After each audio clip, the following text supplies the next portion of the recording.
Selamat sore, Assalamualaikum warahmatullahi wabarakatuh.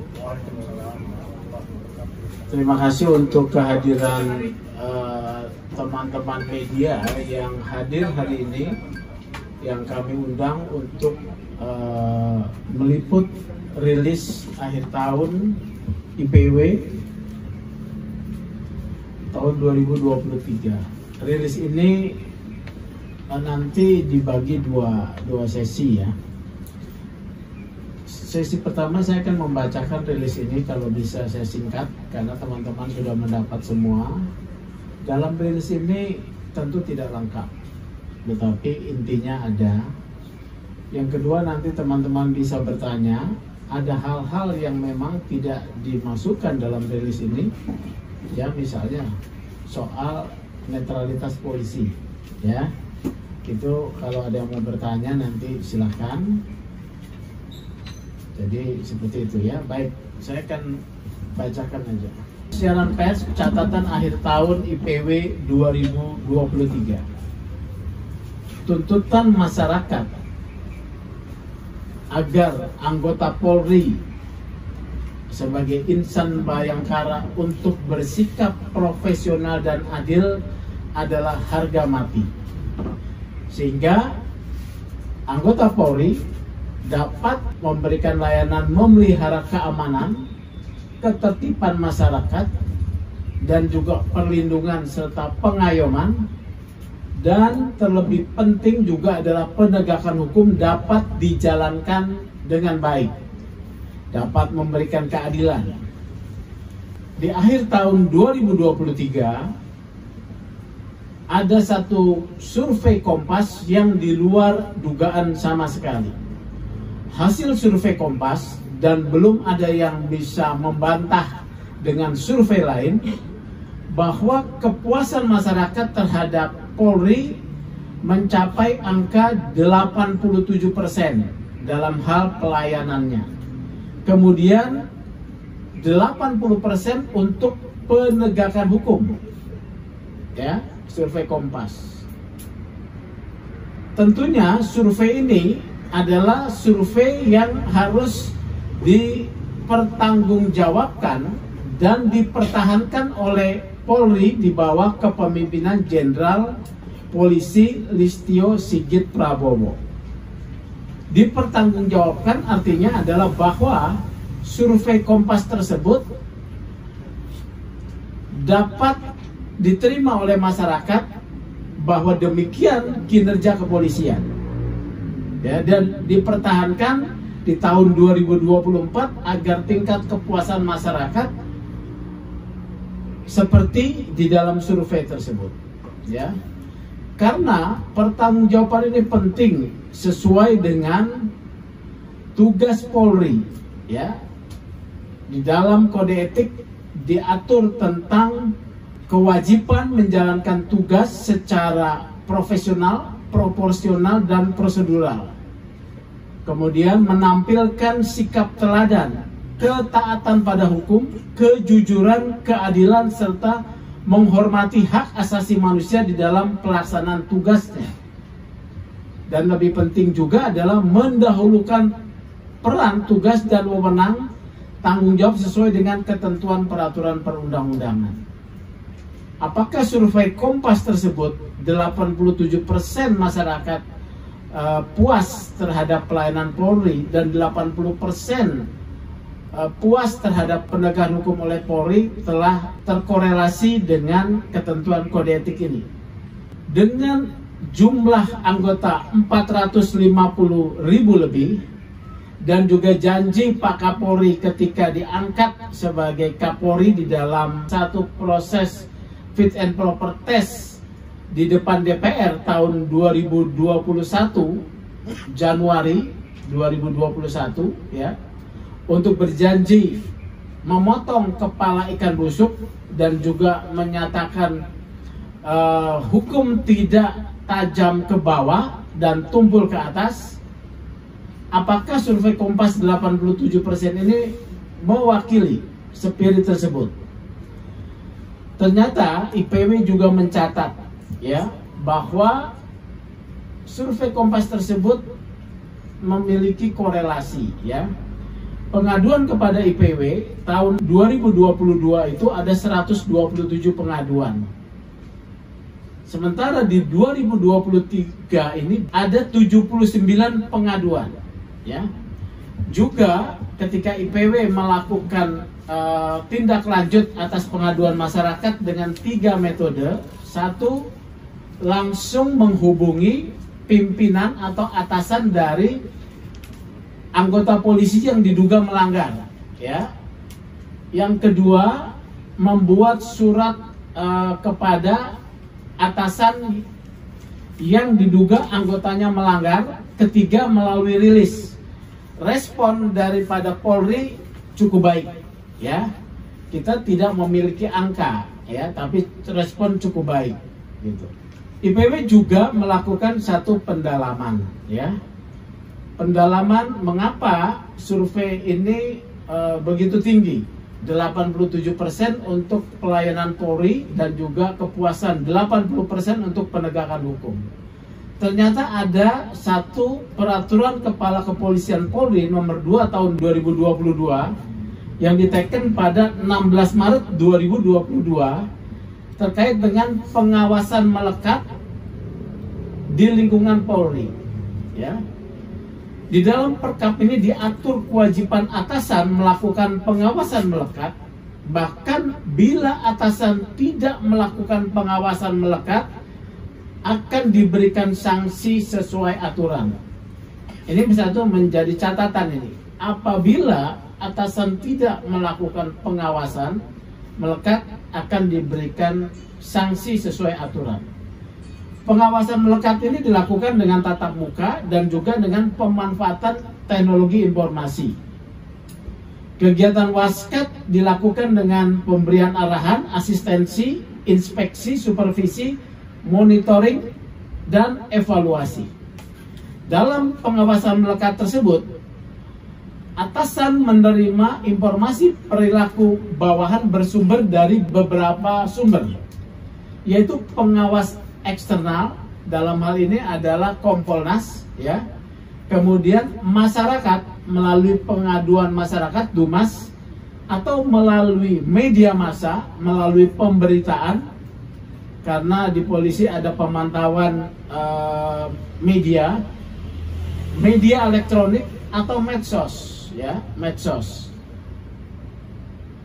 Karena itu informasi adanya kesalahan dan atau pelanggaran wajib ditindaklanjuti oleh atasan, baik dengan proses etik atau proses pidana sesuai aturan undang-undang. Perkap ini menjadi rujukan dari 3 institusi yang ada di kepolisian, 3 kelembagaan ya. 1 Propam, Itwasum, dan Wasidik. Kita melakukan satu pendalaman ya. Dari 3 institusi ini mereka bekerja ya. Itwasum di bawah Komjen Ahmad Doviri, Propam saat ini adalah Irjen Sahardian Tono dan sebagai Kadif Propam, serta Biro Wasidik yang dijabat oleh Brigjen Iwan Kurniawan. Mereka juga dari dalam pengawasan melekat ini, selain aduan langsung, terdapat juga penggunaan sarana teknologi berbasis informasi, yaitu dengan Propam Presisi, E-Wasidik, Dumas Presisi, dan WhatsApp Yanduan. Dalam metode IPW yang dilakukan, kita melakukan 3 ya, tadi saya sudah katakan, pengaduan secara tertulis, pemberitaan melalui media, maupun komplain langsung kepada pimpinannya, biasanya dengan kita WA ya. Tentu tingkat kepuasan Kompas 87% dalam hal layanan maupun 80% dalam hal penegakan hukum ini tetap harus diberi catatan ya. Karena IPW mencatat beberapa hal bahwa pertama, kasus-kasus keluhan masyarakat apabila tidak diviralkan, tidak mendapatkan respon yang cepat. Ini juga terkait dengan satu contoh ya, ketika ada masyarakat mengadukan kepada Propam ataupun kepada Wasidik, respon yang diterima lamban, ya. Tetapi ketika diviralkan, responnya cepat. Contohnya ya, ada kasus terkait dengan seorang yang yang membunuh pencuri kambing ya, Serang ya. Ketika itu tidak diangkat, polisi menahan, kemudian dilimpahkan ke kejaksaan. Tetapi ketika itu diviralkan, kejaksaan langsung menghentikan kasus tersebut. Sebetulnya polisi pun bisa, karena aturan hukumnya ada dengan aturan yang disebut bela paksa yang diatur dalam pasal 49 KUH pidana. Ketika IPW menyoroti kasus tersebut ya, bahwa si warga masyarakat yang membela diri karena terpaksa kemudian menusuk si pencuri itu harus dilepaskan. Dengan argumentasi bela paksa itu direspon dengan kemudian kasus tersebut dihentikan. Artinya aparat penegak hukum ini tahu. Tetapi ketika sunyi senyap ya, tidak ada pembelaan di media massa, kasus tersebut terhadap warga masyarakat akan mengalami ketidakadilan. Jadi saran IPW ya, viralkan. Kasus-kasus yang tidak mendapatkan atensi dari kepolisian ya harus diviralkan ya.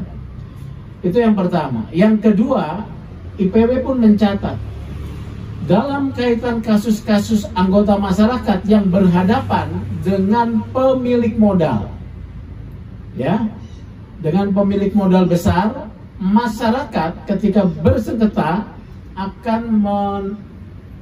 begitu sulit untuk mendapatkan keadilan. Terbaru ya, IPW mendapatkan pengaduan, 2 pengaduan ya. Satu dari Bapak, sebetulnya sudah lama kasus ini ya, Pak Supardi Budiharjo. Pak Supardi Budiharjo ini bersengketa dengan perusahaan PT Agung Sedayu ya, Agung Sedayu.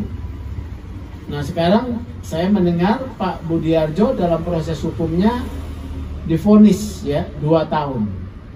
Nah di sini hadir putra dari Pak Supardi Budiharjo ya, kalau media mau menanyakan informasi silahkan. Yang kedua, IPW pun mendapatkan pengaduan dari seorang bernama Hendrik Chandra. Hendrik Chandra ini adalah anak dari Sumita Chandra. Sumita Chandra tercatat meninggal dunia dalam status sebagai tersangka ya, kalau tidak salah nih ya. Dan anaknya, salah satu anaknya saat ini dalam daftar pencarian orang oleh Polda Metro Jaya terkait sengketa melawan juga PT Agung Sedayu ya. Kasus ini bermula atas kepemilikan dari Sumita Chandra yang menguasai tanah miliknya selama 30 tahun dengan sertifikat, kemudian bersengketa ya dengan pihak Agung Sedayu. Mereka kalah ya, bahkan dalam posisi sekarang ini dalam posisi mengalami ketidakadilan. Ini 2 contoh nih. Kemudian yang ketiga, menjadi catatan IPW juga terhadap kinerja Polri ya, bahwa dalam kasus-kasus masyarakat yang berkonflik dengan pemilik modal yang berkorelasi dengan penguasa yaitu pemerintah dalam proyek strategis nasional, masyarakat juga sulit memperoleh keadilan. Yang paling jelas yang terakhir adalah kasus Rempang ya. Kasus Rempang. Sebelumnya ada kasus Wadas, ya, Desa Wadas. IPW pun turut mengkritisi dua kasus ini, ya. Kasus Desa Wadas dan kasus Rempang. Sulit masyarakat mendapatkan keadilan dalam proses hukum. Oleh karena itu IPW menghimbau, ya, mendorong Pak Kapolri memperhatikan kinerja penegakan hukum ini. Walaupun Kompas memberikan catatan 80%, ya, puasan terhadap penegakan hukum, masih ada catatan-catatan kritis yang harus didalami. Karena masyarakat yang lemah ketika berhadapan dengan pemilik modal dan juga kekuasaan, masyarakat merasa bahwa kehadiran pemerintah tidak ada.